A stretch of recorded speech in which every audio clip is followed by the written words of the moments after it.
안녕하세요. 오늘도 사연살롱을 찾아주셔서 감사합니다. 저는 40대 초반 여성입니다. 어릴 때는 시간이 그렇게 안 가더니 한 해 한 해 나이를 먹어갈수록 어찌나 시간이 빠른지 모르겠어요.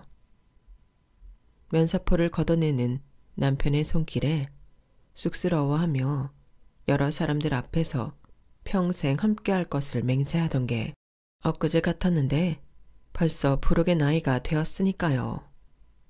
40대가 되니 생각보다 내가 참 많은 일들을 지내왔구나 하는 생각이 들 때가 많아요. 그저 내 눈앞에 주어진 일을 하고 내 발등에 떨어진 불을 끄며 정신없이 달려왔을 뿐인데 되새겨보니 꽤 많은 굴곡진 인생을 견디며 살아왔더군요. 어느덧 가까운 친구들과도 우정이 20년이 넘어가더라고요. 한 아이가 태어나서 성인이 되는 긴 시간 동안 친구들과 우정을 이어올 수 있음에 행복하기도 하지만 다들 처지가 비슷하고 사는 모습도 많이 닮아있던 20, 30대와는 달리 지금은 사는 모습도 처해 있는 상황도 너무나 달라 가끔은 씁쓸하기도 합니다. 무엇이 이렇게 비슷했던 우리를 다르게 만들어놨을까 생각해보면 살아오며 해왔던 수많은 선택의 갈림길에서 각자 다른 선택을 해왔기 때문이 분명하지만 그 중에서도 가장 우리 삶의 변화를 일으킨 건 어떤 배우자를 만나느냐인 것 같기도 해요. 생각해보면 조금 잔인한 것 같지 않나요? 20대라는 그 철없고 사람을 제대로 볼 줄도 모르는 시절에 만난 뜨겁게 불붙은 사랑에 평생을 약속하고 내 남은 인생을 바쳐야 하니까요. 이 과정에서 물론 좋은 사람을 만난다면 정말 다행이지만 저는 안타깝게도 그러지 못했어요. 제 남편은 소위 말하는 이기적인 사람이었어요. 솔직히 일평생 서울 깍쟁이라는 소리만 듣고 살아온 저도 딱히 이타적인 사람은 아니었지만 제 남편은 연애 시절부터 제 주변 친구들이 혀를 내두를 정도로 이기적인 사람이었죠. 야, 왜 이렇게 울상이야? 이번에도 싸웠어? 어떻게 알았어? 어떻게 알긴 네 얼굴에 다 써져 있는데 왜 또 이번엔 또 뭐라든? 회사에서 힘든 일이 있어서 오빠한테 하소연했거든. 근데 자꾸만 회사를 그만두라고만 하길래 속상해서 한마디 했거든. 그랬더니 일 얘기는 각자 일하는 곳에서만 생각하고 끝내야지. 왜 우리 사이에 끌고 들어오냐고 하더라고. 엥? 그게 무슨 니네 사이에 끌고 들어오는 거야. 남자친구니까 이런 일이 있었다고 이야기할 수도 있는 거지. 그러니까. 그럼 우린 대체 무슨 이야기를 할 수 있냐고 하니까 나랑은 그냥 편하고만 싶대. 자기도 회사를 생각하면 피곤하고 스트레스 받아서 나한테 얘기 안 하는 거라고. 안 좋은 바깥일을 우리 사이에 끌고 오지 말자는 거야. 근데 말이 돼? 회사 생활이 내 생활의 일부인데 궁금해하지도 않아. 얘기하면 오히려 피곤한 얘기하지 말라고 뭐라 한다니까. 뭐야? 그럼 너는 뭐 듣기 좋은 얘기만 해야 돼? 서로 힘든 얘기도 하고 좋은 얘기도 하면서 의지하는 게 연인 사이 아닌가? 어떻게 연애가 좋기만 해. 나도 그렇게 생각하긴 하는데 연애관 차이인가 봐. 처음엔 나도 너무 서운해서 말도 안 나왔는데 좀 지나고 생각해보니까 워낙 일이 피곤하니까 그럴 수도 있겠다 싶기도 하고. 야, 너도 참 아닌 건 아닌 거지. 뭘 또 그걸 그 사람 입장에서 들어주고 있어? 네 남친 그러는 거 한두 번이야? 봐줄 걸 봐줘야지. 내 입장만 생각할 순 없으니까 그렇지. 회사 일 힘든 건 나나 오빠나 마찬가지인데 오빤 정말로 나한테 그런 힘든 얘기 잘 안 하거든. 성향 차이니까 받아들여야지. 아우, 답답해. 그래도 얘기할 건 얘기하고 살아야지. 난 모르겠다. 니네가 좋아서 만나는 건데 내가 뭘 뭐라 하겠니? 맞아요. 사실은 남편의 이기적인 면들을 연애 때는 잘 몰랐어요. 저도 워낙 미성숙했기 때문에 제가 서운한 점들에 대해서 남편에게 막 쏟아붓다가도 남편이 세게 나오면 남편 말도 맞는 것 같아 더 이상 반박을 하지 못했어요. 나는 이기적인 게 아니라 개인주의인 거야. 연애는 좋으려고 하는 거잖아. 행복하려고. 그런데 서로 안 좋은 얘기, 안 좋은 일들 얘기해서 같이 우울해질 일 있어? 나는 슬픔은 나누면 반이 된다는 말이 세상에서 제일 싫어. 슬프면 나누면 두 명이 슬퍼지는 거지 절대 반이 되지 않아. 이렇게 가치관이 다름에도 불구하고 저는 남편과 꽤 오랜 기간의 연애 끝에 결혼까지 생각했어요. 주변에서는 늘 남편의 이기적인 면에 고통받는 제가 왜 그런 사람을 남편으로 선택했는지 답답해하고 의아했지만 당시에는 그냥 제가 남편을 더 좋아해서 그랬던 것 같아요. 남편과 저는 대학교 선후배 사이로 알게 된 사이였어요. 남편은 학교 다닐 때부터 워낙 진취적이고 똑부러진 사람이라 인기가 많았거든요. 그 시절 제 절대적인 이상형이 배울 점이 많은 존경할 수 있는 사람이었는데 딱 그 이상형에 부합하는 사람이었어요. 그래서 가끔 보이는 이기적인 면모들은 다 자기 할 일, 자기 밥그릇 잘 챙겨 먹는 사람들이 필연적으로 동시에 가질 수밖에 없는 특성이라고 생각해버렸어요. 실제로 이기적인 사람들에 비하면 이타적인 사람들 중에서 제 몫을 챙기는 경우가 대다수잖아요. 저는 이타적이고 내 몫 못 챙길 바에야 조금 이기적일지라도 자기 몫 챙기는 게 낫다고 생각하는 쪽이었죠. 그와 달리 언젠가 저에게 날아와 꽂힐 거라고는 감히 상상조차 하지 못했어요.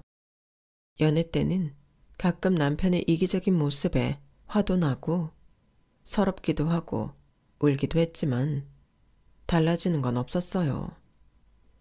당장 헤어질 거 아니면 차라리 제가 바뀌는 게 낫겠다 싶더라고요. 가끔가다 그렇게 냉혈한같이 굴 때만 빼면 저에게 정말 잘해주는 사람이었기에 더 둔감해졌던 것 같아요. 우리라는 단어에 함께 속해 있을 때만큼은 남편은 정말 저에게 잘해줬어요. 연애 때나 결혼 후에나 저는 대부분의 시간 동안 남편이 말하는 우리에 속해 있었기 때문에 남편의 이기적인 면이 얼마나 심각한 건지 쉽게 알아차릴 수가 없었어요. 남편의 이기적인 면은 주로 나와 너로 분리될 때 나타났는데 이렇게 분리될 수밖에 없는 사건이 터졌을 때만 저희는 싸웠던 것 같아요. 싸운 이유는 늘 달랐지만 근본적인 원인은 하나였어요. 남편은 외적인 것이든 내적인 것이든 자신의 이익이 걸려있으면 칼같이 본인을 먼저 챙겼어요. 그게 가끔 저를 외롭게 했지만 우리에 속해 있으면 다시 눈 녹듯 서러움이 씻겨져 나갔죠. 저는 어쩌면 그런 부분도 좋아했던 걸지도 몰라요. 남편이 주는 우리라는 소속감을요. 지금 생각해보면 자기 생각만 말하는 막말에 가까운 말들에 휘둘려 남편과 온전한 한 가족이 되기 위해 노력했던 것 같아요. 하지만 그때 몰랐어요. 이기적인 사람이 형성해 놓은 울타리는 겉으로만 끈끈할 뿐, 실제로는 듣기 좋은 말뿐인 허상이라는 것을요. 여보, 우리 이제 부부인데 명절은 어떻게 지낼까? 명절? 우리 두 집안 다 제사는 안 지내잖아. 뭐, 어떤 거 말이야? 아, 요즘은 결혼해도 각자 집에 다녀온다는 부부도 많길래 우린 어떻게 하면 좋으려나 싶어서. 응? 각자 집에 따로 간다고? 부부인데? 같이 인사 안 드리고? 음, 아무래도 결혼하고 나면 온전히 가족끼리만 보내는 시간이 적잖아.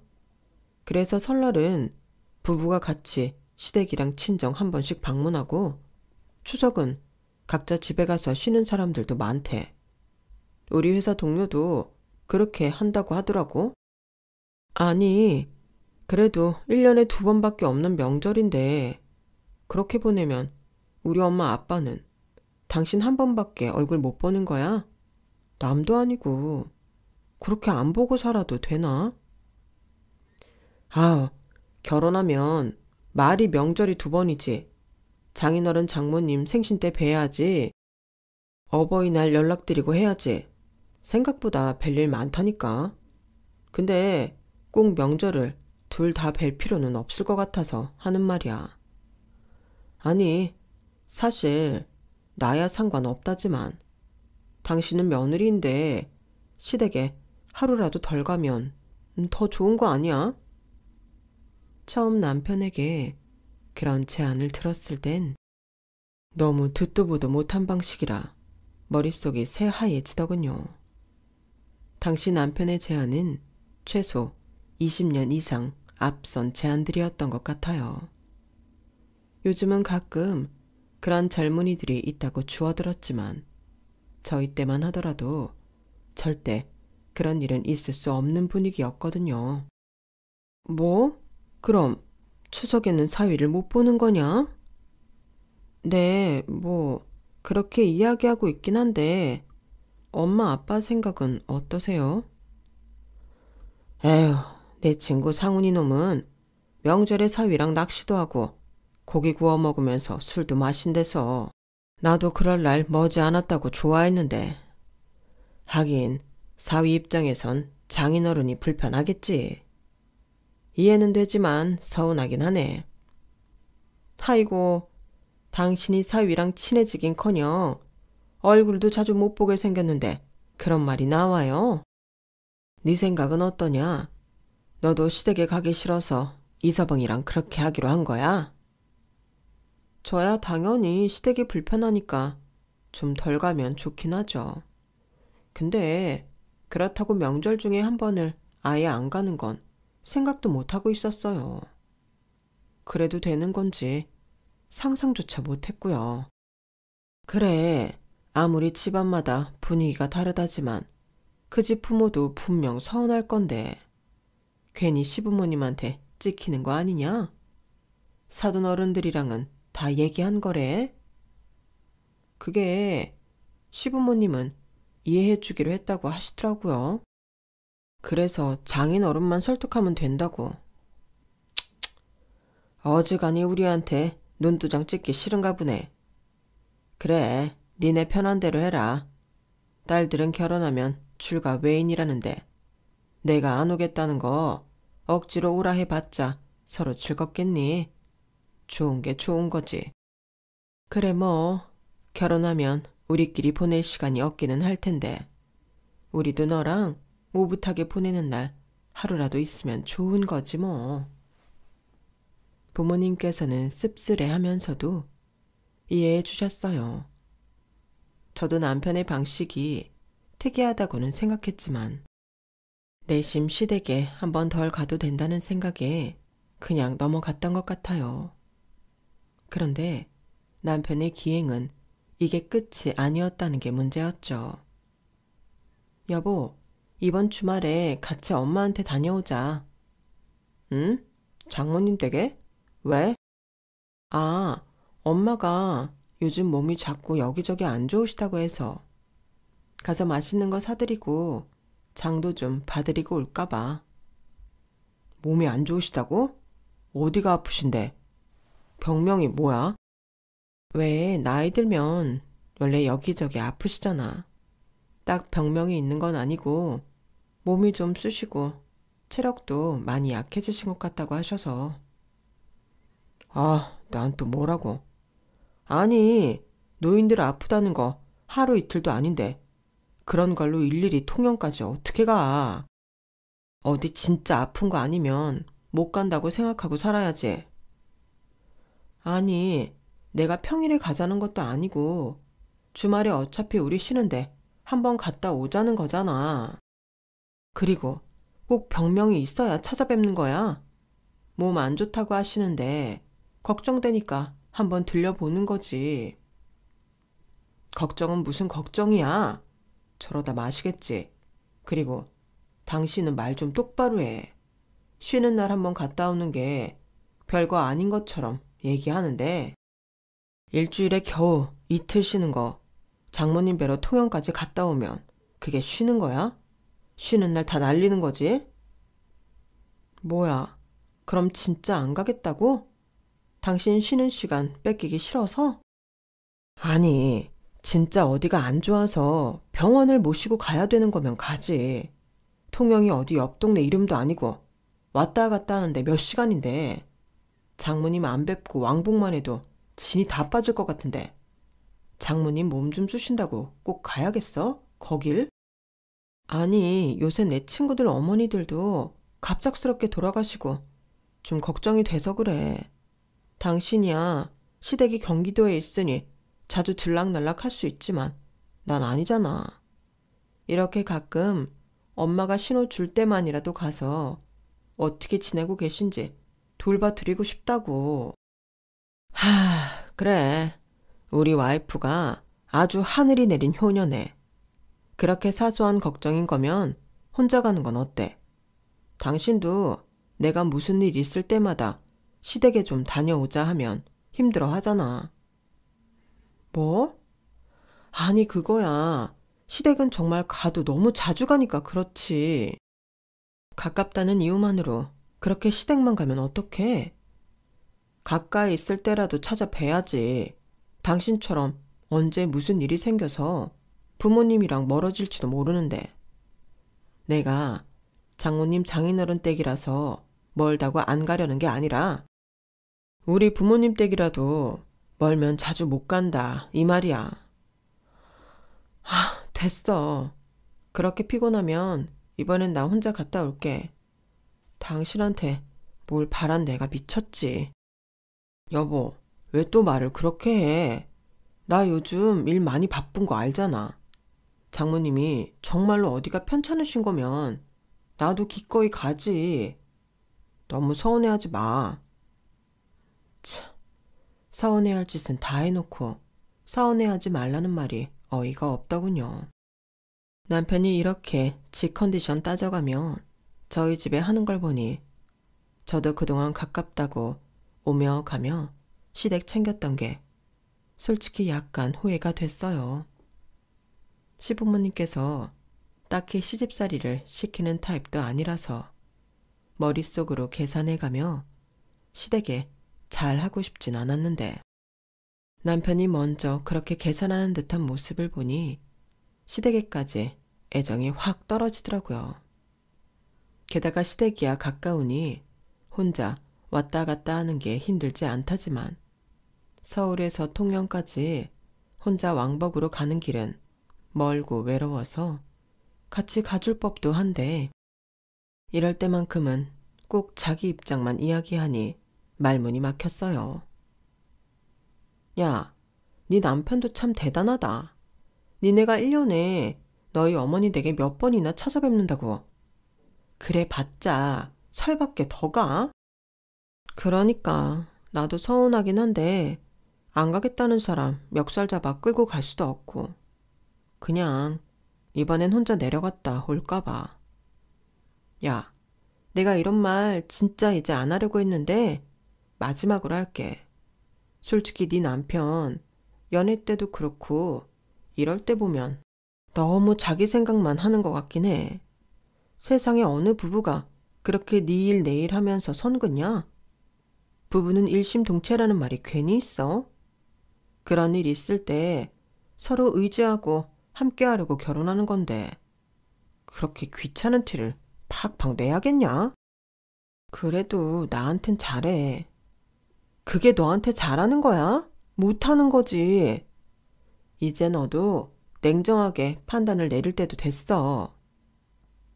친구의 비난에 기분이 나쁠 법도 한데 기분이 별로 나쁘진 않았어요. 그때쯤 되니 저도 조금 쌓이긴 했었나 봐요. 하지만 그때도 전 이제 와서 냉정하게 판단을 내려서 뭐하나 그런 생각이 들었어요. 남편한테 이런 점이 있다는 걸 모르고 결혼한 것도 아니고 어느 정도 감수할 걸 생각하고 결혼했던 거기 때문에 최대한 나쁘게 생각하지 않으려고 노력했죠. 그도 그럴 것이 그런 일로 이혼 등을 결심하기엔 너무나 사소한 일화였으니까요. 그래도 사람에게 단점이 있으면 장점이 있듯이 남편이 제게 꼭 못해준 것만은 아니었어요. 평소에는 오히려 너무 잘해주는 촉에 속해서 둘 사이에는 별로 문제가 없었죠. 결혼하고 2년 정도, 신혼 때는 나름대로 우린 정말 결혼 잘했다며 행복하게 보냈었던 것 같아요. 처음에는 안 좋게만 보셨던 부모님조차 제 달라진 인상에 흐뭇해 하셨으니까요. 하지만 이것도 둘 사이에 아이가 태어나자 달라졌어요. 요새는 남자들도 육아휴직을 쓴다지만 제가 아이를 가졌을 때는 현실적으로 육아휴직은 제도만 있고 남자들은 쓸 수 없는 구조였어요. 눈치 없는 척 쓰려면 쓸 수야 있었겠지만 그럼 진급은 완전히 제쳐준다고 생각을 했어야 했거든요. 어차피 저도 육아휴직을 하는 거 남편에게까지 그런 부담을 안겨주고 싶지 않았어요. 그러다 보니 어느새 육아는 제 담당이 되었죠. 남편이 퇴근하고 와서 바통 터치로 아기를 봐주려고 노력했지만 그래봤자 그 시간은 아주 적은 시간이었고 그 짧은 시간조차 온전히 아기를 돌봐주는 건 사실상 불가능이더라고요. 저녁 7시쯤 집에 와서 교대로 저녁을 먹고 나면 8시, 남편이 늦게 자도 12시에는 잠이 들었기 때문에 아이를 봐주는 게 4시간 정도였는데 그 4시간조차 피곤해서 꾸벅꾸벅 졸기 일쑤였어요. 집에서 애만 봐도 힘들고 피곤한데 하루 종일 일하고 들어와서 아이를 보려면 충분히 그럴 수 있다고 생각해서 그런 걸로 트집을 잡거나 하진 않았죠. 사실 결혼 전에 남편과 저는 절대 한 명에게 육아를 몰아주지 말자고 다짐했었는데 결혼을 하기 전엔 이해할 수 없던 것들이 결혼을 하고 나니 새롭게 보이면서 이해가 되더라고요. 독박 육아를 안 하고 싶어도 사회가 따라주지 않았기 때문에 어쩔 수 없다는 사실을 깨달았죠. 여보, 요즘 너무 집에서 지훈이하고만 있으니 힘들지 않아? 힘들어도 뭐 어떡해. 지훈이 좀 커서 데리고 돌아다닐 수 있을 때까지 참아야지 뭐. 우리 어머니가 애기 좀 봐주신다는데 가끔 맡기고 둘이 시간 보낼까? 둘이 같이 놀러 나간 지도 좀 됐고 당신도 답답할 것 같아서. 정말? 어머니가 봐주신대? 그래도 되나? 당연히 되지. 당신 요새 너무 힘들어 보여서 엄마한테 부탁 좀 했어. 원래 아기 하나를 온 동네 사람들이 키운다잖아. 혼자 힘들어하지 말고 주변에 가끔 부탁하기도 하고 하자. 다행히 우리 둘 다 부모님 아직 건강하시니까. 고마워, 여보. 감동이야. 사실 육아를 하면서 친정 부모님께 부탁드리고 싶었던 적이 한두 번이 아니었어요. 아이 혼자 보는 게 정말 말이 쉽지 실제로는 너무 힘들더라고요. 그런데 사실상 친정과는 너무 거리가 멀어서 부탁을 하려면 제가 아기를 데리고 본가에 내려가서 며칠 지내거나 엄마가 올라와 달라고 부탁을 해서 함께 지내야 했는데 둘 다 마음에 걸리더라고요. 다 큰딸 시집 보내놨더니 알아서 잘 살기는커녕 갓난아기 데리고 들어와서 눌러 붙는다는 느낌도 들이기 싫었고, 엄마도 생활이 있으신데 저 때문에 다 포기하고 올라오라고 해서 불편하게 사위랑 함께 지내게 하고 싶은 마음도 없었거든요. 그래서 홀로 버티듯 육아를 하고 있었는데 점점 외로움이 극심해지는 게 문제였어요. 저는 하필 친구들 중에도 아기를 낳은 사람이 없어 제 이야기를 하고 공감과 위로를 해줄 사람도 조언을 구할 때도 많지 않았거든요.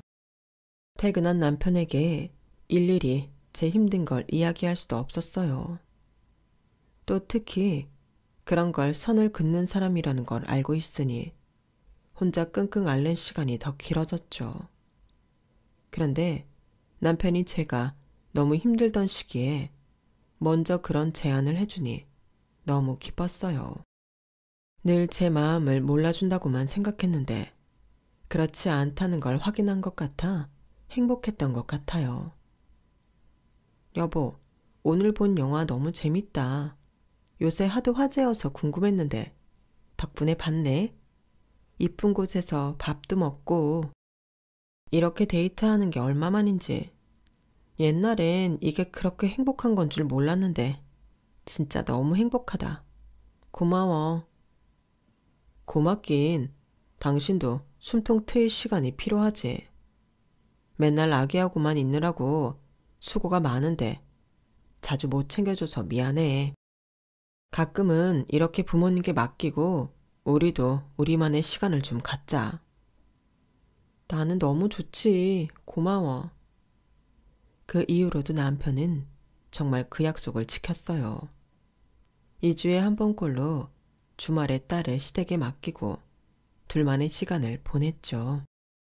저는 평일에는 정말 그 시간만 기다리면서 살았어요. 남편과 바깥 약속을 잡은 주는 신이 나서 어떻게 지나가는지도 모르고 보내는데 약속이 없는 주는 기운 빠진 채로 보내곤 했죠. 그렇게 3달쯤 지났을 때였어요. 남편이 갑자기 진지한 얼굴로 그러더군요. 여보, 근데 장인댁에서도 우리 집에서 아기 봐주고 있는 거 아셔?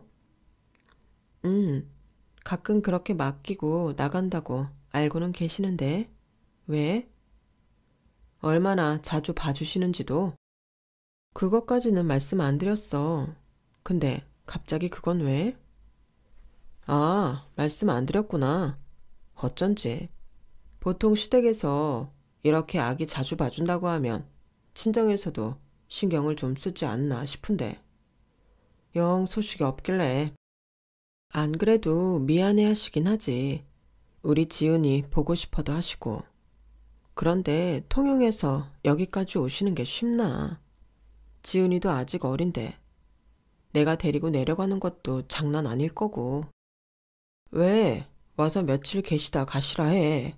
차비는 내가 다 지원해 드릴 테니까. 아이, 엄마도 요즘 거기서 취미생활 만들어서 동네 사람들이랑 재밌게 지내고 계신데 어떻게 그래? 무슨 소리야. 요즘은 다 친정 부모님한테 맡기던데. 솔직히 당신도 슬슬 이제 복직 생각도 해야 하는데 그럼 아기 봐줄 사람이 장모님밖에 더 계셔? 무슨 말을 그렇게 해. 아기 봐줄 사람이 우리 엄마만 있는 건 아니잖아. 뭐? 그게 무슨 소리야? 시어머니도 계시잖아. 딱히 따로 일을 하고 계신 것도 아니고. 가끔 시어머니께서 지훈이를 돌봐주시는 것만 해도 너무 감사하고 큰 도움이 되어서 이런 얘긴 별로 안 하고 싶었지만 남편의 당연하다는 듯한 태도에 살짝 발끈했어요. 딱히 시어머니께 전적으로 아기를 맡길 생각도 아니었고 복직하게 되면 베이비시터를 좀 구해보고 어린이집 종일반에 맡길 생각이었거든요. 그런데 제 말을 들은 남편이 얼굴을 붉혔어요. 아니, 당신은 무슨 우리 엄마가 애 봐주는 사람인 줄 알아? 지금 몇 번 봐주고 있는 것만 해도 감사한데 어떻게 여기서 더 봐달라 그래? 누가 봐달라고 하래? 당신이 너무 우리 엄마밖에 대안이 없는 것처럼 말하니까 그렇지. 시어머니도 계신다고. 다 당신 생각해서 싫다는 엄마한테 맡아달라고 한 건데 당신도 참 너무한다. 나 같으면 미안해서라도 그런 말 못해. 그리고 다른 여자들은 시어머니한테 부탁하기 어려워서 보통 친정엄마한테 부탁한다던데 당신은 어쩜 사람이 그래? 아니, 내가 뭘 했다고 그래. 시어머니한테 내가 앞으로도 애기 봐달라고 했어. 뭘 했어?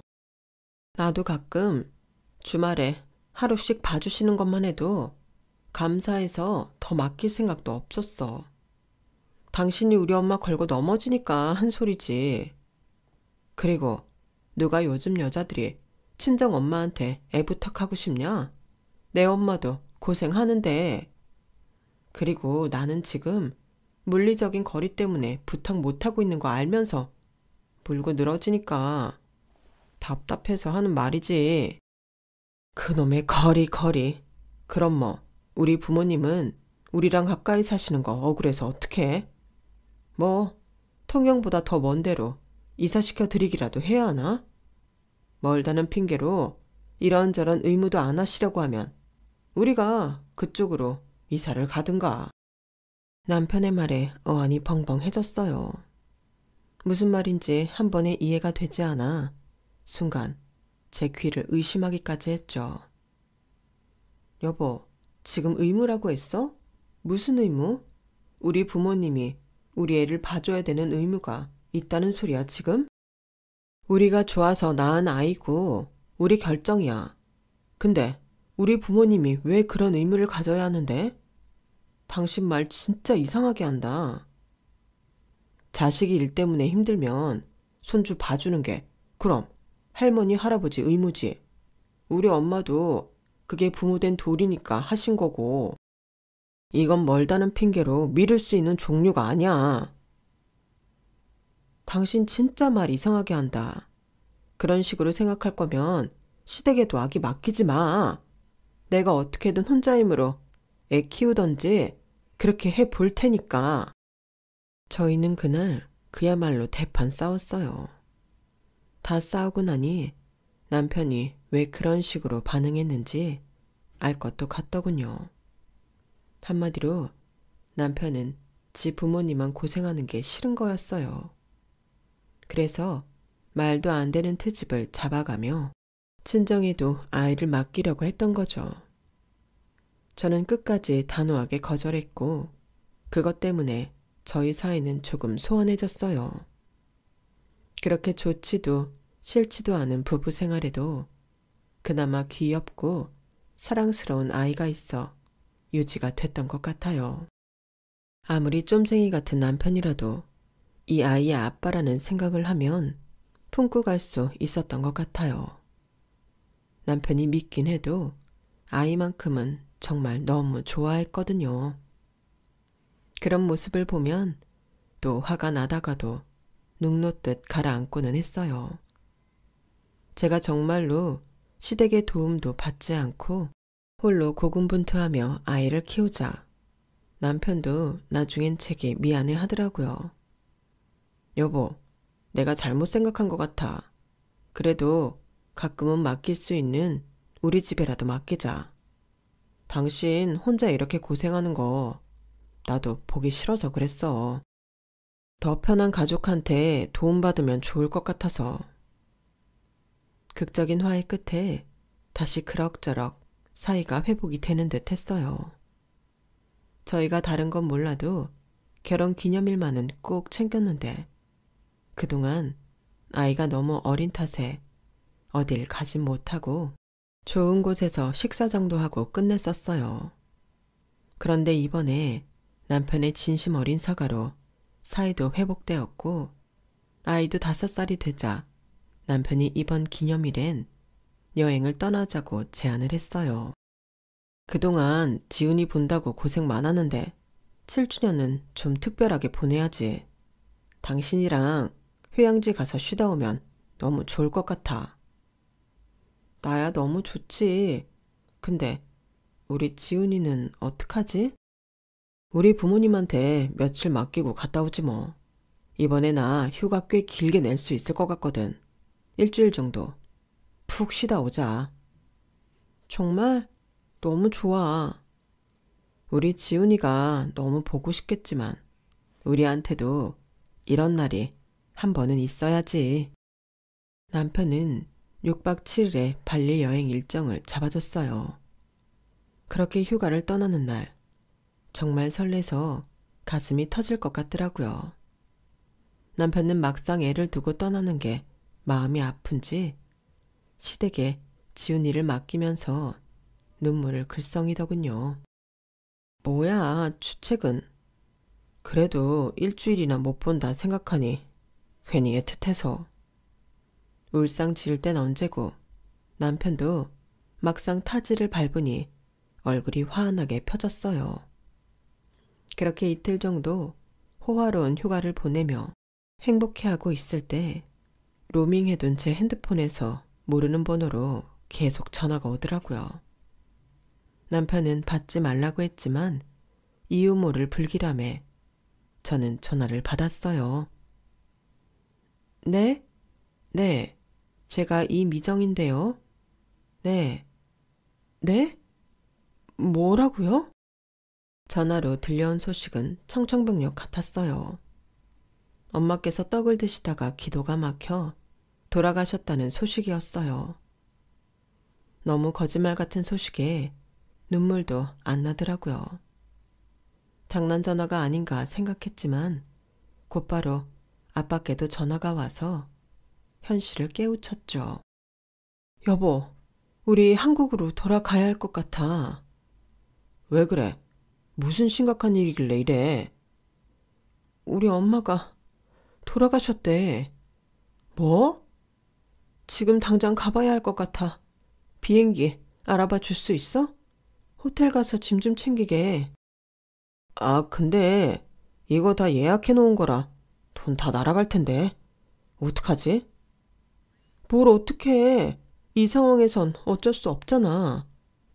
식당이랑 다 포함하면 진짜 장난 아닌데. 오랜만에 마음 먹고 결제한 거라. 무슨 말이 하고 싶은 거야? 돌아가시면 장례식을 바로 해야 하나? 조금 기다렸다가도 할 수 있나? 뭐? 무슨 말 같지 않은 소리야. 지금 돈 날리기 싫어서 우리 엄마 장례식을 미루라는 거야? 아니, 그렇잖아. 어차피 돌아가신 건 변하지 않는데 장례는 언제 치러도 상관없지 않나 해서. 와, 그 얘기를 듣는데 정말 소름이 끼치더라고요. 이기적인 건 알았지만 남편이 이 정도로 쓰레기 같은 인간일 줄은 전혀 상상도 못했어요. 여보, 지금 내 말 잘못 이해한 거 아니지? 우리 엄마가 돌아가셨다고. 어떻게 이 상황에 그런 말이 나와? 당신 뭐 사이코패스 그런 거야? 아니, 아는데. 알아도 아까운 건 마찬가지잖아. 아, 진짜 간만에 여행 온 건데. 우리 6일 코스인데 지금 이틀밖에 못 즐겼는데. 장모님은 왜 하필 돌아가셔도 이때 돌아가셔가지고. 뭐? 당신 진짜 제정신이야? 그렇잖아. 아니, 안 좋게 돌아가신 것도 아니고 어떻게 떡 드시다가. 참, 진짜 나도 환장하겠다. 남편의 태도는 도저히 사랑하는 아내의 부모가 상을 당한 남편의 태도가 아니었어요. 전 그 순간 뭔가 제대로 깨우쳤던 것 같아요. 남편은 이기적인 걸 넘어 무언가 심각하게 문제가 있다는 것을요. 됐어. 그렇게 돈이 아까우면 당신은 다 즐기고 오던가. 난 엄마 보러 갈 거야. 아, 여보. 그런 말이 어딨어. 이거 놔. 당신이랑 같이 한국 들어갈 생각은 나도 없으니까. 당신도 따라 들어오던지 말던지 당신 알아서 해. 그렇게 저는 혼자 한국행 비행기에 올라탔어요. 남편은 짐을 들어다 공항까지 갖다 주면서도 아무 말이 없더라고요. 뭐 이런 인간이 있나 싶어 속으로 이를 갈았어요. 한국에서 봐. 곧 갈게. 저런 말은 보통 바로 따라 들어올 때 하는 소리 아닌가요? 마지막 비행기 올라탈 때 남편이 작게 말했던 저 말을 저는 끝까지 믿고 싶었던 것 같아요. 하지만 그마저도 제 착각이란 걸 깨달았죠. 남편은 제가 3일장을 다 치르는 날까지도 한국에 들어오지 않았더라고요. 정말 혼자 거기서 다 일정을 즐기고 올 모양이었어요. 시댁에는 알리지도 않은 건지 시부모님은 장례식에 참석도 하지 않으셨어요. 도대체 제 부모님이 돌아가셨다는데 그걸 다 즐기고 싶은 건지 즐겁기는 한 건지 의문이더라고요. 저는 눈이 뒤집혀서 시댁에 찾아가 아이를 데려왔어요. 분노로 핏발선 제 눈을 보고 시부모님은 깜짝 놀라셨어요. 너희 일요일에 온다고 하지 않았니? 민준이는 어디 가고 너 혼자 왔어? 어머님, 저희 엄마 돌아가신 건 아세요? 뭐? 사돈께서 돌아가셨어? 네, 그래서 급하게 한국 돌아왔어요. 애 아빠가 말 안 하던가요? 무슨 소리야? 우린 아무 연락도 못 받았는데. 저 이혼할 거예요. 제 부모님 돌아가셨다는데도 여행을 마저 다 즐기고 오겠다는 인간이랑은 저 못 살아요. 간략하게 자초지종을 들은 시어머니도 이건 아니다 싶었는지 자식을 잘못 키운 것 같다고 미안하다며 그제야 제게 부조금을 쥐어주셨어요. 영문도 모르고 저를 바라보는 딸을 보니 눈물이 치솟더라고요. 그리고 남편에게 복수할 방법을 떠올렸죠. 이렇게 이기적인 남편이 단 하나 본인보다 아끼고 껌뻑 죽는 게 있다면 그게 바로 저희 딸이었거든요. 남편에게서 딸을 빼앗으면 영영 복수가 될 것 같았어요. 최근 저희 본가에서 이사를 했는데 남편은 주소조차 모르고 있었거든요. 마침 아빠께서도 엄마가 돌아가시고 혼자 지내시면 당분간 외로우실 테니 그 길로 딸을 데리고 짐을 싸서 내려가 버렸어요. 그 와중에도 돈이 될 만한 기금속은 다 챙겨서 내려갔죠. 남편에게는 남편이 한국에 돌아오자마자 이혼 서류를 보냈어요. 여보, 다짜고짜 이혼이라니. 내가 장모님 장례식 못 가서 서운해서 이래. 그러게, 내가 장례식은 좀 늦게 치르자고 했잖아. 내가 너 때문에 엄마 장례식을 늦게 치러야겠니? 제발 미친 소리 좀 그만해. 오죽하면 니네 엄마도 나한테 자식 잘못 키워서 미안하다고 부조금 주시더라. 넌 나한테 부조금이라도 손에 딸려 보냈어? 너처럼 인간 같지 않은 놈 밑에서 내 딸 못 키워. 당장 이혼 서류에 사인해서 보내지 않으면 내 딸 영영 못 보고 살 줄 알아. 뭐? 지훈이가 당신만의 딸이야? 대체 집은 쑥대밭을 만들어 놓고 어딜 간 거야? 네 얼굴 꼴도 보기 싫으니까 이혼 서류 작성하고 연락해. 다 작성하면 그때 만나줄 테니까. 남편은 이혼 못한다며 버텼지만 안 해주면 소송이라도 걸어서 이혼하겠다는 제 의사를 꺾지 못했어요. 게다가 이미 지훈이랑도 오랫동안 못 보고 지낸 터라 딸을 너무 보고 싶어 하더라고요. 남의 부모 소중한 줄은 모르고 지 자식 소중한 건 아는 꼴도 참 어이가 없더라고요. 아이를 보여달라는 요구에 무사히 이혼할 때까지는 못 보여준다는 말로 남편 애를 태웠어요. 남편은 어떻게든 버티려고 했지만 아이를 못 보는 세월이 점점 길어지니 결국엔 못 참고 이혼을 해주더군요. 저는 이혼을 하자마자 통신사로 가서 번호를 바꾸고 그대로 잠적했어요. 제가 살고 있는 곳 주소도 모르고 연락처마저 바뀌었으니 남편이 어떻게 지냈을지 안 봐도 뻔해요. 보나마나 아이를 찾겠다고 나섰겠지만 평소에 저희 집에 관심 없던 남편이 저희를 찾는 건 무리였죠. 얼마 뒤 남편과 겹 지인인 친구에게 물어보니 남편은 저와 제 딸을 찾다가 지쳐 포기하고 폐인 생활을 한다고 하더라고요. 그렇게 이기적인 인간도 지 자식 뺏긴 슬픔은 알긴 아나 봐요. 좀 불쌍하긴 해도 저희 엄마 돌아가셨을 때를 생각하면 또 쌤통이란 생각이 들어요.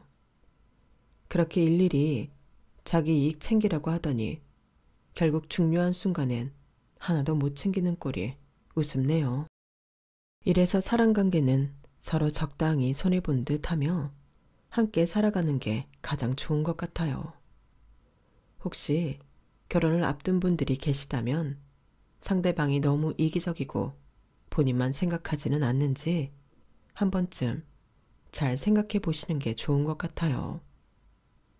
제 나이 40을 넘길 때까지 경험한 바로는 자기 것 잘 챙기려고 악착같이 구는 사람 치고 잘 되는 사람을 한 번도 못 봤거든요. 정말 분노가 가득했었는데 내 인생과 상관없는 사람이라 생각하고 이렇게 이야기를 하다 보니 속이 다 후련하네요. 힘을 내서 제 인생을 더 열심히 살아봐야겠습니다. 하늘에 계신 엄마도 저를 보시고 등 두드려 주시겠죠. 무언가를 드실 때 항상 조심하시고요. 늘 건강하시길 바랍니다. 여러분, 사연 댓글에 응원과 현명한 조언 부탁드려요. 좋아요와 구독은 저에게 큰 힘이 됩니다. 오늘도 좋은 일 가득하세요.